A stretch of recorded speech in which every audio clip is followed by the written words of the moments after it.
Hello and welcome to the Hardcore Soft Skills Podcast. This is Yadi Caro. After each episode, you will learn more about a new essential skill with the help of an expert. Thank you for listening. And the wonderful thing about podcasts is that we can listen again and again to truly learn and don't miss anything. I say this because my guest today, Oscar Trimboli, shares some fascinating data that made me realize we are barely listening to each other. Oscar is the author of Deep Listening and Breakthroughs, professional speaker, and host of the Apple Award winning podcast, Deep Listening. This episode is a masterclass on listening. We talk about some fascinating concepts, including listening villains and really simple steps you can take now to become a better listener and save you significant time on your work week. Let's listen. Thank you so much, Oscar Trimboli, for being here with me in the show today. Thank you. Looking forward to listening to your questions. And I'm kind of self-conscious right now in terms of listening because I did the test that you offer on your website about the listening villains. And it turns out that my problem was primarily, I guess, I'm a shrewd listener and I'm also interrupting. So my apologies in advance if I need to improve in terms of listening. Yeah, and I'm an imperfect listener too. Yeah, listening is situational, it's relational, and it's contextual. You'll listen differently at work than you will at home. You'll listen differently to a police officer than you will to a principal. So for many of us, we listen differently in different situations. I'm a shrewd listener at work, and I'm a lost listener at home. So for many of us, we listen differently depending where we are, and we listen differently throughout the day as well. A lot of us have listening batteries, and probably by the end of the day they need some recharging. So if you struggle listening towards the end of the day because your energy low, you're completely normal. Yes, and before we continue jumping into if the audience is hearing all these terms of like the villains of listener and the different types of listening, I want to take it back a little bit because it's very interesting that you have focused a lot of your career on listening. Why did you decide to focus on that? Well, ironically, I didn't. Somebody else listened to me. I was in a budget setting meeting across 3 different continents with 18 people on a video conference back in 2008. And my vice president, my boss, said to me halfway through the meeting, "Oscar, please stay behind at the end of the meeting." And the way she said it, I thought Tracy was going to fire me. So for the rest of the meeting, all I thought about was how much money have I got in the bank account. Everybody left the room, and Tracy asked me to close the door, and she said, "You have no idea what you did at the 20-minute mark, do you?" And I thought, I'm getting fired and I don't even know what I did to get fired. So Tracy said to me, "Here, come and sit down." She said, "If you could code the way you listen, you could change the world." Now, at that time, I worked at Microsoft as a marketing director. So code literally meant put it into software. Mm-hmm. And the only thing I could think about in that moment of such a profound insight from my boss was, woohoo, I haven't been fired. And I really didn't think about what she said. And then 2 weeks later, the finance director asked me to audit his listening during a team meeting. And I said to Brian, "I really haven't got time for this listening carry on. You've obviously been talking to Tracy." And he said, No.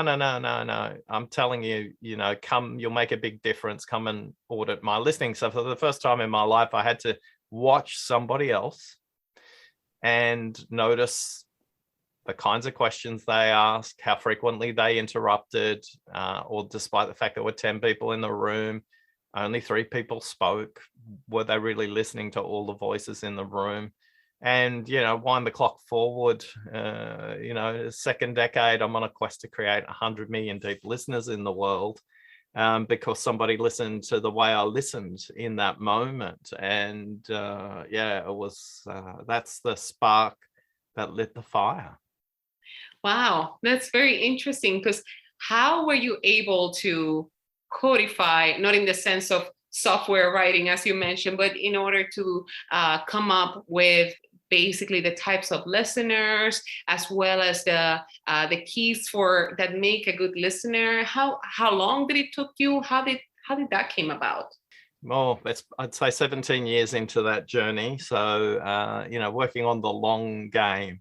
And it came about because in that first moment where I started to notice how Brian was listening, I kind of thought, time to learn, time to study a completely different field and uncover the literature. Very lucky to work with a professor in Israel who studies listening, a professor in Missouri in the United States who also studies listening, and they gave me great insights into the literature that underpins that. But in parallel, we did our own research. We have been tracking 1,410 listeners for the last 5 years.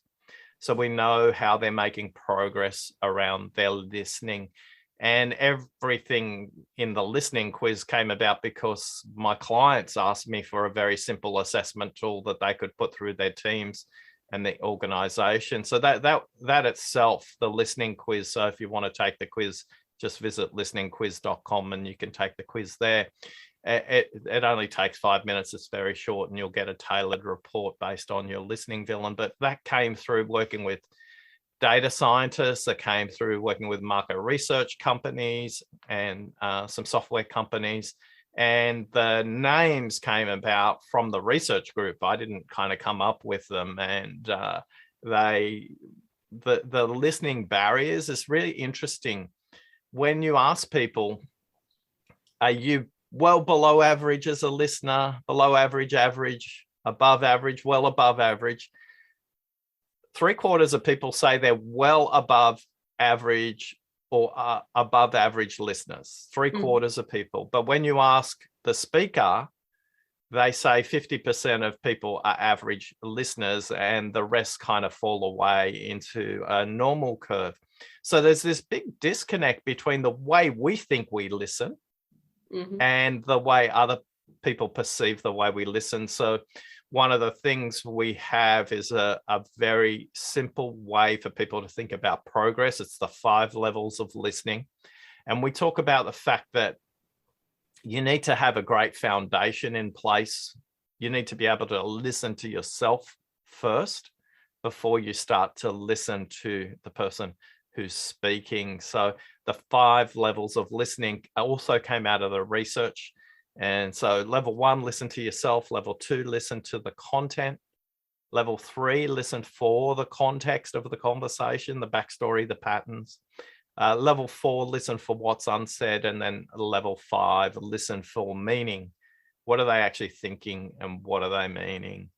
And for many of us, we don't know 3 numbers. And if you could almost switch the podcast off after I say these 3 numbers, because people consistently say these 3 numbers are what makes the biggest difference for them. We speak at about 125 words a minute. We listen at 400 words a minute, but as the speaker, you think at 900 words per minute. So the first thing that someone says, there's about an 11% chance that what they say is what they actually mean. 11%. Wow, that's amazing. And most of us are having a conversation with 11% of what each of us are thinking. Is no wonder where everybody's a bit confused in their workplace or their relationships with their manager, with their staff. So my only tip would be just practice these 3 questions and you'll become a much better listener. Tell me more. And what else? And then finally just pause and wait and use silence. It's no coincidence that the word silent and listen have exactly the same letters. Yeah. Well, you just gave a whole of great information because you address the listening villains, which I want to address in a little bit. Those 5 levels of listening. And I'm thinking of the level 1 of listening to yourself, because it just seems something that we oftentimes neglect, that we just say a message, and we assume we're going to be understood. So could you describe a little bit in terms of what do you mean by taking that first level of listening to ourselves? When you're listening to this conversation right now, you are distracted. You're distracted because I'm speaking way too slow. You can listen at 400 words per minute, and I can speak between 125 and 150 words per minute. So you're filling in the gaps. And if you don't listen to yourself, you're listening to the last conversation. It might be happening for you right now. You might be thinking, I should have had an extra coffee before because this guy speaks so slow. you might think, I need to have something to eat. You might be running. You might be distracted. You might be commuting at the moment.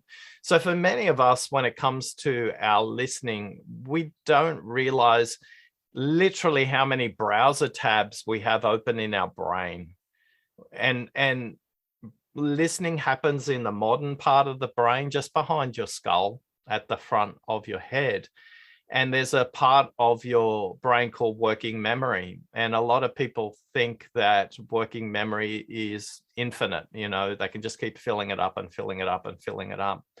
But for most of us, we turn up to conversations with our cell phones notifying us, and we might be in a video conference where the computers are giving us messages on Slack or your phone on WhatsApp. You just can't be available because you're too busy processing all these things. So for 86% of our listeners, these 3 tips help them listen to themselves better. Tip 1, switch your cell phone, your mobile phone, your handy, depending on which country you're in. Switch the notifications to silent. Now, if you're an emergency respondent, obviously you can't do that, but most of us aren't. So switching the notifications off is the biggest impact that most people have when it comes to their listening. Now, whether you're on iPhone or Android or Mac or PC, there's one button you need to push to switch the notifications off. And on a Mac and an iPhone, it'll do that. It's got an extra option to say, switch the notifications off when my calendar says I'm in a meeting. So it'll switch it back on when you're out. Most people will go, oh, that's easy to say, but it's hard to do because I sound like a drug dealer who's just taken away your drugs. People will start shaking and feel like there's a need to be connected to their phones and all kinds of things like that. So tip number 1, switch off your phone's notifications or your computer's notification. Tip number 2, drink a glass of water. Every half an hour, you should be drinking water. Should be drinking a glass of water. A hydrated brain is a listening brain.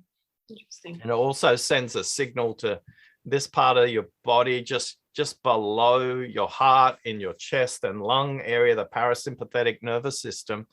And it just tells you to calm down. So tip number 2, drink a glass of water before you go into a conversation. And if you're drinking coffee, maybe you have to have an extra glass of water. That's not, can't change people drinking coffee. The coffee lovers love their coffees. And then the last one is, tip 3 is 3 deep breaths.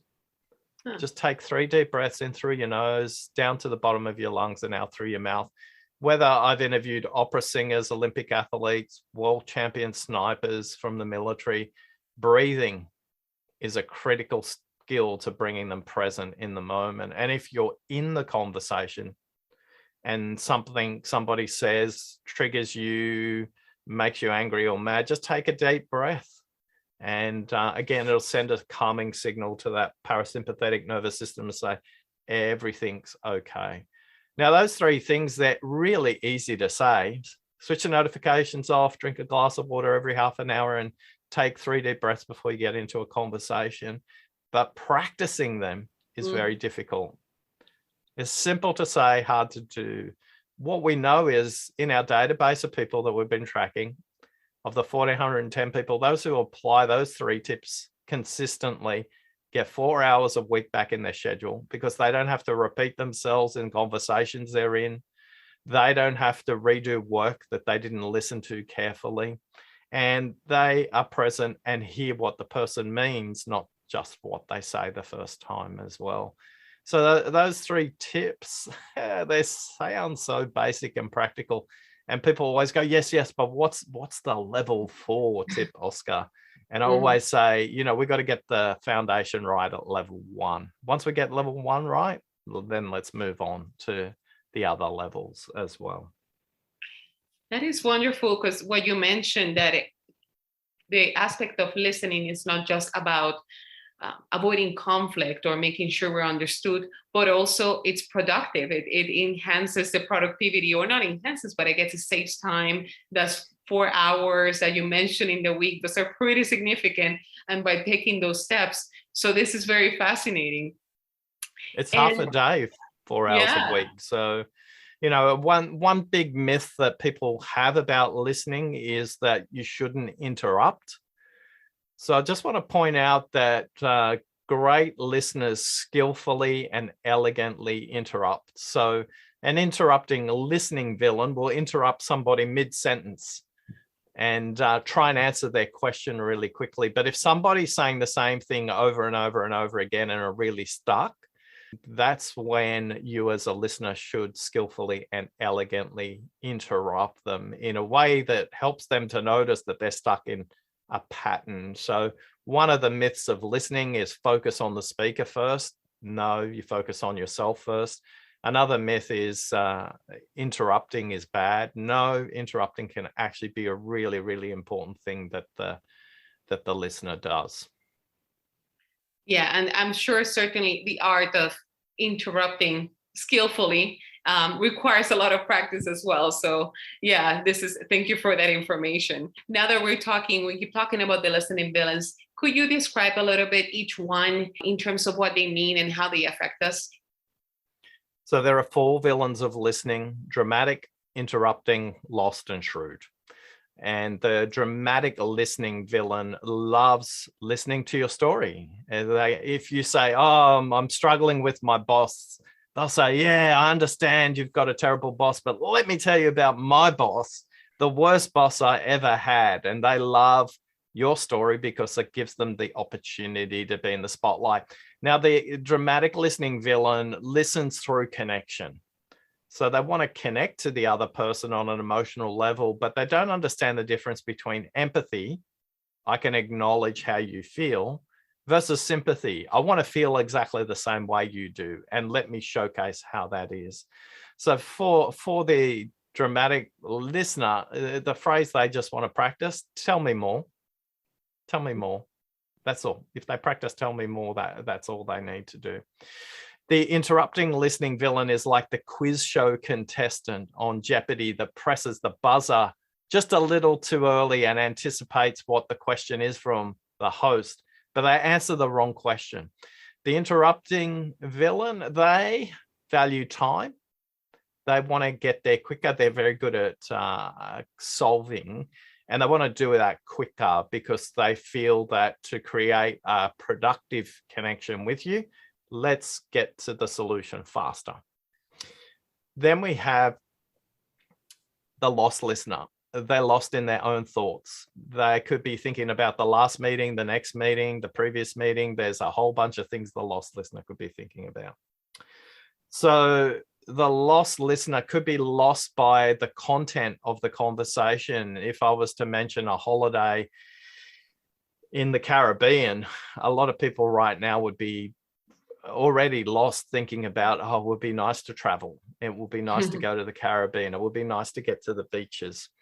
And the lost listener is trying to understand their position in the meeting. So here's our tip for the lost listener. Just ask the host at the beginning of the meeting, what role do you want me to play? A lot of lost listeners accept meeting requests, but not sure why they should be attending the meeting.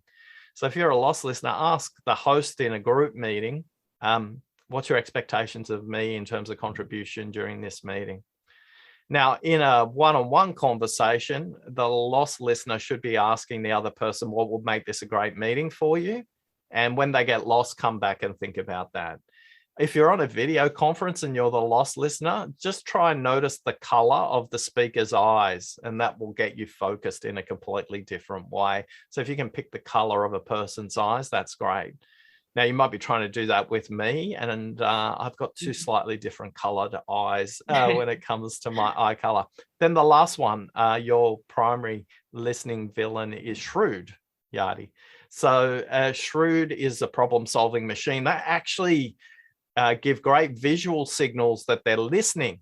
Yeah, oh, interesting. Oh, okay. And what they're doing is they're problem solving. They're anticipating the next question and the next question and the next question. And the speaker can sense that you are actually not listening, but problem solving. You, as the speaker, feel like you're being fixed. And we don't want to be fixed. We want to just explain the problem. So again, for the shrewd listening villain, your role is to not only listen to what they're saying, but try and listen to how they are saying it. Where is it coming from in their voice? Is it coming from lower in the voice? Is it coming from higher in the voice? What's happening to their body language? Are they leaning forward? Are they leaning back? Notice how they say things, not just what they say. So when you take the listening quiz, it only takes 5 minutes, and you'll get a report that gives you 3 tips to practice, depending on your primary and secondary listening villain. But I do say this, the labels are for your listening behavior, not for you. So labels are really good on food jars and pharmaceutical products. It's not to be labeling you. You're not a shrewd listener. You have a listening behavior that's shrewd. So those 4 listening villains, again, dramatic, interrupting, lost, and shrewd.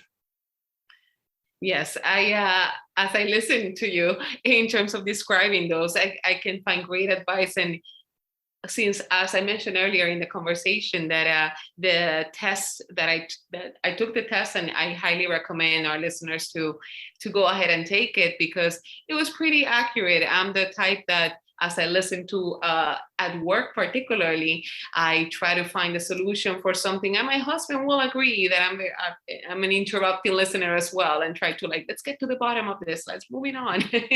So this is good advice as well. Now, and be careful too. Listening is cultural as well. So in Eastern Europe and Central and South America, interrupting in a conversation is actually a sign of a strong relationship. So that's why I say be careful about how we interpret interrupting. Oh, yeah, that's interesting. So how does that influence us? So is it, well, not safe to say or to assume that there's not necessarily a right way of listening, or how do we define what makes a good listener, and how does it vary around the world? It varies dramatically around the world. For example, in the West, we use phrases like the awkward silence, the pregnant pause, the deafening silence. We think silence is a negative, but if you go into high context cultures, China, Korea, Japan, Inuit of North America, the Eskimo communities, the Maori of Polynesia, the Aboriginal and Indigenous communities of Australia, silence is something that's used very skillfully, and it's a sign of wisdom and authority. But different parts of the world will listen differently because they have different linguistic techniques in the way they interact. The listening quiz is validated and tested in Western English-speaking business markets. That's the cohort we know that it works with. So listening will vary based on culture. I think the difference between a good listener listens to what people say. A great listener, independent of culture, listens to what people are thinking and what they actually mean. For many of us, what we do is we get fixated on what people say. Now, remember that 125-900 rule, 125 words a minute I can speak, yet I think at 900 words per minute. So independent of culture, what we know is that the listener who can help the speaker make sense of what they're thinking, not just what they're saying, will be perceived as a skillful and effective listener. So for many of us, we need to spend more time removing the distractions. And then once we do, we can start to focus on what people aren't saying, because this is where hidden agendas are buried inside workplaces, as an example. This is where the unseen politics of an organization's culture might emerge. So taking the time to wait and just listen to what they haven't said is really critical. My favorite example of this was Jennifer. She had her son come home from school as a 6-year-old. And he said, oh, what did you learn at school today, honey? Jennifer said to her son. And he said, oh, mummy, we learned maths today. We learned maths, and I learned that 3 is half of 8.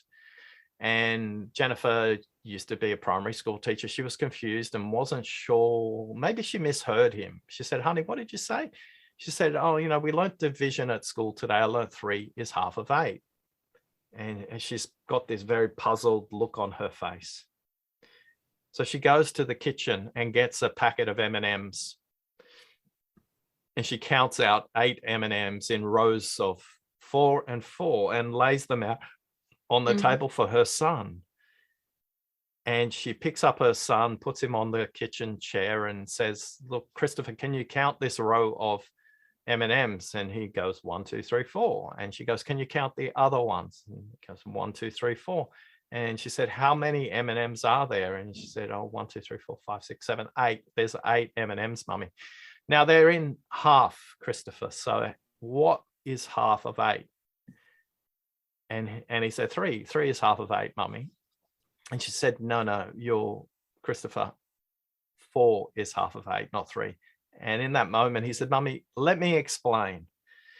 And he went and got a piece of paper with a marker pen, and he drew the figure 8. He showed it to his mum, and then he folded the piece of paper directly in half, and he tore it in half and showed it to his mum and said, look, mum, 3 is half of 8. And in that moment, Jennifer realized that there was something different about the way Christopher thought. Now, for many of you listening right now on the podcast, you're kind of going, no, 3 is not half of 8, Oscar. 4 is half of 8. And you listen in all your conversations that 4 is half of 8 because you think that's the only possibility. Now, in maths, 4 is half of 8. But if you physically draw an 8, 3 is half of 8. And also 0 is half of 8. Now, most of us are having conversations completely convinced that 4 is the only answer. But when we listen to how people think and what they mean, there are more possibilities. What you don't know about Christopher is he is a world-class bug catcher today. He works for one of the biggest software companies solving some of the world's biggest bugs. Now, the reason he can is because he's not neurotypical. He has a perspective that some people would say he's on the spectrum of autism, or he's not neurotypical, depending on your orientation. And for many of us, when we listen to people, we listen through a listening filter that says 3 is not half of 8, and we make the other person wrong. But if we just take a little bit more time to understand, how did they draw to that conclusion? How did they come to that conclusion? How did they establish that 3 is half of 8? We can have a world of much more possibilities. And conflict by itself isn't bad. Unproductive conflict is probably what a lot of people try and avoid. But when you listen beyond the words, listen deeply to what people don't say, that's the power of listening really well. That is fascinating and much needed advice today when it comes to right now. It just seems that we don't want to listen to each other, and whoever we consider have different perspectives, we simply shut them down and don't want to listen. So thank you very much for that great advice and that perspective. I truly appreciate your time, Oscar. And what's the best way for people to contact you if they want to reach out and ask any questions or for more resources, as you mentioned earlier? Yep, just visit listeningquiz.com, take the 5-minute quiz, and that have all the contact details if you want to get in touch and follow up. Thank you so much. And thank you again for sharing your knowledge. Thanks for listening.